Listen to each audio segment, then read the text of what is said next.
Hi வணக்கம். நான் ஹரிகிருஷ்ணன் பேசுறேன். இன்னைக்கு நம்ம பார்க்குறது அந்த டுடே ஸ்போக்கன் இங்கிலீஷ்ல பார்க்க போறோம் அதுல. பார்ட் 6 பார்க்க போறோம்.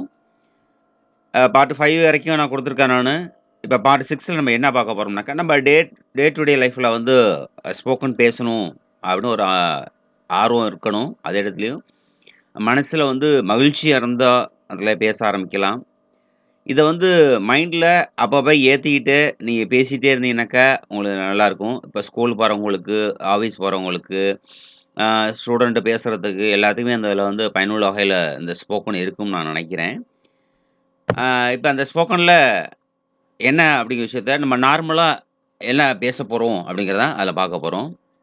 இப்ப கிளாஸ்க்குள்ள இருந்தோம் அப்படின்னாக்க, ஃபர்ஸ்ட் எடுத்தோனே "குளோஸ் த டோர்" அப்படின்னு அர்த்தம் அதுல சொல்லுவோம். "கதவ மூடுங்கள்" அப்படின்னு அர்த்தம். இத மைண்ட்ல இடத்துல ஞாபகம் வச்சுக்கணும். வச்சுக்கிட்டு கரெக்ட் டயத்துக்கு பயன்படுத்தணும். இது படிக்கிறது பெருசு இல்ல, கேட்கறது பெருசு இல்ல. ஆனா அந்த டயத்துக்கு அந்த இடத்துல பயன்படுத்தணும். ஸோ ஓப்பன் த டோர் அப்படின்னு அர்த்தம் சொல்றோம். கதவ திறங்க அப்படின்னு. அடுத்து பாருங்க, மே ஐ சிட் ஹியர்? நான் இங்க உட்காரலாமா? அப்படின்னு புதுசா அந்த இடத்துல போய் கேட்போம். மே ஐ சிட் ஹியர்? உட்காரலாமா? அப்படின்னு நம்ம நண்பர்கள்ட்ட யார்ட்டயா புதுசா அறிமுகமானவங்கள்ட்ட அதில கேட்போம் அதுல. அப்ப என்ன சொல்லுவாங்க? Yes sir. Have seat. Have a seat. உட்காருங்க. Have a seat. அது சீட்ல உட்காருங்க அப்படின்னு. Do it now. இப்பயே செய். யாரு ஒரு ஆசிரியர் ஏதாவது கேட்கறாங்கனாக்க, இல்ல உன் ஃப்ரெண்ட்ஸ் சர்க்கிள்ல ஏதாவது சொல்றாங்கனாக்க, டூ இட் நவ். இப்பயே நான் செய்யுங்க. அப்படின்னு அத சொல்லுவாங்க. அத இப்பயே அதில செய்யுங்க. நல்ல விஷயமா இருந்தாலும், கெட்ட விஷயமா இருந்தாலும், இப்பயே நல்லா செய்யுங்க. டூ இட் நவ் அப்படின்னு சொல்லுவாங்க. Do you understand?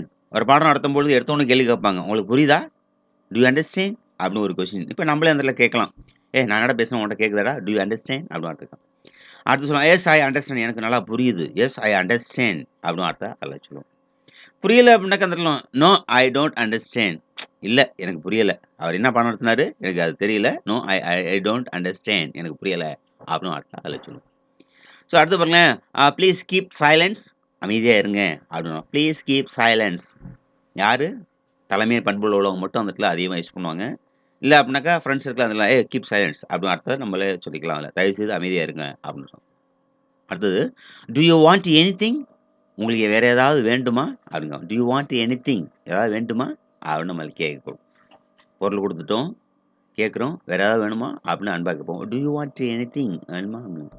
அடுத்து, yes give me a something. ஆமா, ஏதாவது எனக்கு குடுங்களேன். ஆம், எனக்கு ஏதாவது தாருங்களேன் அப்படின்னு நம்ம கேட்கிறோம். Yes give something. ஏதாவது குடுங்க அப்படின்னு நம்ம கேட்போம். யார்ட்ட? Friends சர்க்கிள்ல.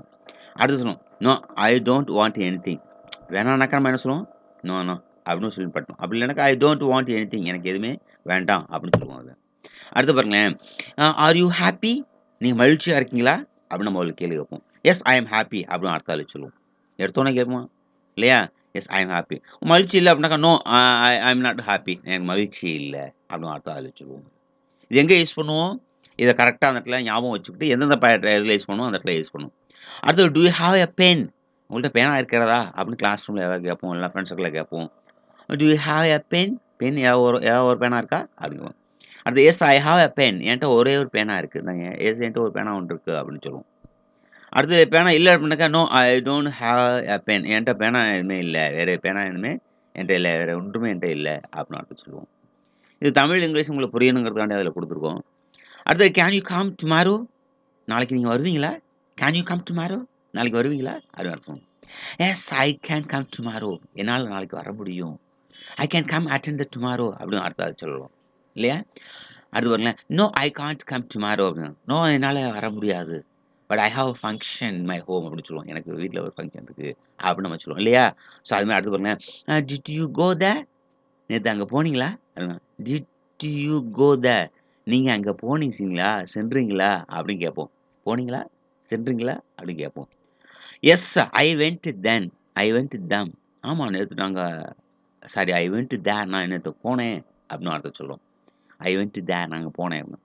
No I didn't go there. இது பாஸ்ட் டென்ஸ். பாஸ்ட் டென்ஸ்ல கொஸ்டின் கேட்கிறோம். அதே இடத்துல பாஸ்ட் டென்ஸ்க்குள்ள பிரசன்ட்க்கு நம்ம யூஸ் பண்றோம். Yes I went there. நேத்து போனேன் அப்படின்னு. No I didn't go there. நேத்து நான் போகவே இல்ல அப்படின்னு சொல்லுவோம். அடுத்து பாருங்களேன். Ah increase the volume. எனக்கு கேட்கறது சவுண்ட் கேட்கவே இல்லையா? அந்த ஏதாவது இன்கிரீஸ் த வால்யூம் அப்படின்னு அர்த்தம். இன்கிரீஸ்னா அதிகப்படுத்து, சத்தத்த அதிகப்படுத்தணும்.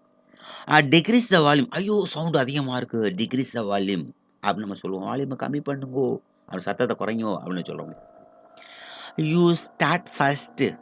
முதல்ல நீங்க ஆரம்பிங்க. கூட்டம் வந்துருச்சு. பசங்க வந்துட்டானுங்க. நீங்க ஆரம்பிங்க. ஏய் தம்பி நீ எந்திரிச்சு சொல்றா. You start first. நீ முதல்ல நீ செய்யி. நீ ஆரம்பி. அப்படின்னு நம்ம யூ ஸ்டார்ட் ஃபர்ஸ்ட். அடுத்து பாருங்க. ஆ எங்கேருந்து வந்திருக்காங்க? அவர்கள் வந்து தே லிவ் இன் மலேசியா. அவர் எங்க வசிக்கிறாங்கனாக்கா, மலேசியால வசிக்கிறாங்க. எங்க இருக்காங்க? மலேசியால வசிக்கிறாங்க அப்படின்னு சொல்லுவாங்க. அவ எங்கேருந்து வராங்கனாக்கா, they are coming from Malaysia அப்படின்னு கூட அந்த இடத்துல சொல்லலாம். அப்ப இங்க பாருங்க தே லிவ் இன் மலேசியா. அவர் மலேசியால வசிக்கிறாங்க அப்படின்னு. They will come. அவங்க வருவாங்க. டேய் வருவாங்களா? வரமாட்டாங்களாடா? வருவாங்க. தே வில் கம் அப்படின்னு அவங்க வருவாங்க அப்படின்னு. ஃபியூச்சர் டென்ஸ்ல அந்த வார்த்தை நம்ம சொல்றோம். No I am sorry. என்னை மன்னிங்க. சாரி அப்படின்னு சொல்லலாம். I am sorry. என்னை மன்னிங்கள் அப்படின்னு வார்த்தையில சொல்றோம். I apology. நான் எப்படி மன்னிப்பு கேட்கணும் அப்படின்னு வார்த்தை அந்த இடத்துல சொல்றது. ஐ அம் சாரி அப்படின்னு. ஐ அம் அப்பாலஜி. அப்பாலஜினா மன்னிச்சிருங்க. எக்ஸ்கியூஸ் அப்படின்னு வார்த்தையில சொல்றோம். How was sorry he was rejected. அவன் வந்து நிராகரிக்கப்பட்டான் அப்படின்னு. நிராகரிக்கனாக்கா இது பண்ணல அப்படின்னு அர்த்தம். நிராகரிக்கப்பட்டான் அப்படின்னு அர்த்தம் சொல்லுவோம். அவன் செலக்ட் ஆயிட்டானா இல்ல. He is rejected. He was rejected அப்படின்னு சொல்லுவோம். He was rejected. நிராகரிக்கப்பட்டான். பாஸ்ட் டென்ஸ்ல நம்ம அதில் சொல்லுவோம். So can you assist him? Can you help him அப்படின்னு சொல்லலாம். கேன் யூ அசிஸ்ட் ஹிம் அப்படின்னு வார்த்தை சொல்லலாம். உங்களால் அவருக்கு உதவ முடியுமா? Can you assist him? அவனுக்கு உதவி செய்ய முடியுமா அப்படின்னு அதில் கேட்குறோம். Please inform us. தயவுசெய்து அறிவியுங்கள். மீட்டிங் நடந்துகிட்டு இருக்கு. மீட்டிங் இருக்கா இல்லையா? கண்டினியூ பண்ணுமா இல்லையா? Please inform us. எங்களுக்கு இன்ஃபர்மேஷன் சொல்லுங்க அப்படின்னு அதில் சொல்கிறோம் இல்லையா? ஸ்போக்கன் பேசணும். ஆசையாக இருந்தால் பேசலாம். ஆர்வமாக இருந்தால் பேசலாம். கற்றுக்கிட்டா நிறைய விஷயங்களை தெரிஞ்சுக்கலாம். தேங்க்யூ ஃபார் வாட்சிங் திஸ் வீடியோ. தேங்க்யூ. ஆர்வம் மட்டும் இன்னும் டெய்லி கேட்கலாம் அதில் பார்த்தீங்கன்னாக்கா. தேங்க்யூ. சப்ஸ்கிரைப் பண்ணுங்கள், லைக் பண்ணுங்கள், ஷேர் பண்ணுங்கள், பெல் பட்டனை ப்ரெஸ் பண்ணிங்க. தேங்க்யூ ஃபார் வாட்சிங் திஸ் வீடியோ. தேங்க்யூ.